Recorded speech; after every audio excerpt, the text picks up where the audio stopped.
আসসালামু আলাইকুম, সবাই কেমন আছেন? আজকে আপনাদের মাঝে নিয়ে এসেছি আমি নতুন একটি রেসিপি।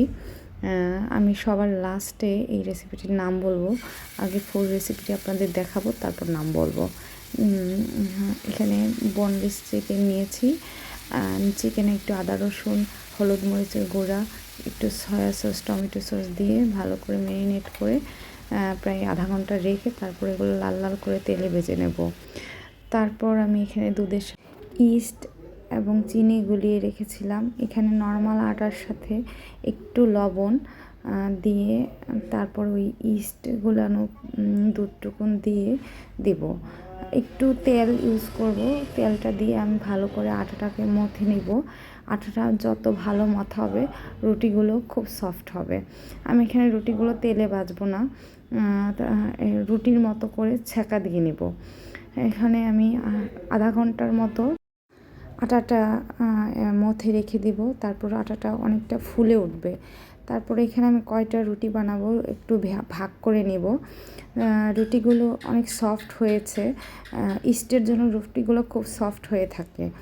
তো একটা একটা করে রুটি আমি বানিয়ে নিচ্ছি, আপনারা দেখতে পাচ্ছেন। এখন পর্যন্ত আমি বলিনি যে আমি কি বানাচ্ছি। এখানে আমি বানাবো হচ্ছে চিকেন শর্মা। আমি বাচ্চাদের অবশ্য বাসায় সব ধরনের নাস্তা বানিয়ে খাওয়াতে খুব পছন্দ করি, আর আমার বাচ্চারাও আমার হাতের নাস্তাগুলো খুব পছন্দ করে। তো এখানে আমি রুটিগুলো সব বানিয়ে নিলাম। তারপরে একটা একটা রুটি করে আমি ছেঁকে নিব আলাদা আলাদা করে। রুটিগুলো মোটামুটি বেশি পুরো পুরো করা দরকার নেই, হালকা হালকা রুটির মতো হয়ে গেলে আমি সবগুলো রুটি নামিয়ে নিব।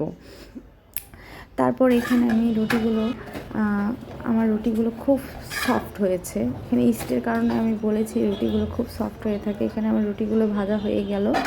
তারপর আমি এখানে শসা কুচি করে নিয়েছিলাম। তো শসার মধ্যে আমি একটি মেয়োনিজটা দিয়ে একটু মিশিয়ে নেব। একটু লবণও দিয়েছিলাম। শসাটা আসলে লবণ না দিলে খেতে ভালো টেস্ট আসে না। তো এখানে আমি পুরো শর্মাটা কীভাবে বানাচ্ছি আপনারা একটু দেখেন। ফার্স্টে আমি মেয়োনিজ দিয়ে নিলাম। মেয়োনিজটাও আমার বাসায় বানানো, আমি মেয়োনিজের রেসিপিটাও আপনাদের দিব আমি কিভাবে বানাই। আমার প্রথমত মেয়োনিজ আগে হতো না, এখন হয়। মেয়োনিজটা খুব সুন্দরই হয়, আর আমার হাতের মেয়োনিজটা আমার বাচ্চারা খুব পছন্দ করে। এখানে আমি চিকেনটা দিয়ে তারপর ওই শসার সাথে মিলানো মেয়োনিজটা দিয়ে দিলাম, দিয়ে এখন রোল করে নিচ্ছি। আপনারা কে কে এরকম বাসায় নাস্তা বানিয়ে বাচ্চাদের খাওয়ান এবং কার কোন নাস্তাটা বানাতে খুব বেশি ভালো লাগে অবশ্যই আমাকে কমেন্টে জানাবেন, এবং আমার ভিডিওগুলো লাইক করবেন, কমেন্ট করবেন এবং শেয়ার করে দিবেন।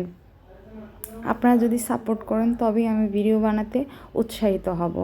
এখন আমি এই রোলগুলো সব একসাথে রেখে আমি আসলে ভিডিও করতে ভুলে গিয়েছিলাম, তাই একটা ছবি পোস্ট করে দিলাম। এখানে তাকে ঘুম থেকে উঠিয়ে এক প্রকার জোর করেই ফুড রিভিউ করতে বললাম। সে ঘুম থেকে উঠে প্রথমত সে খেতে চায় নাই, তারপরে জোর করে খাওয়ানোর পর তার ভালো লাগছিল, তাও তার রিভিউ ছিল এরকম।